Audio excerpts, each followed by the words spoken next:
In a world of private jets and velvet soirees, one magnate begins each day with a barefoot rainforest wake-up today.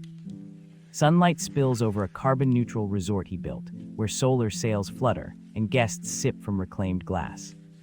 His wealth came not from endless speed, but from turning a failing timber plantation into a forest corridor funded by conservation bonds. He journals daily about minimalism, proving that disciplined frugality can amplify generosity without dulling ambition. If a mansion can nurture a planet, then every small choice becomes a lighthouse for others.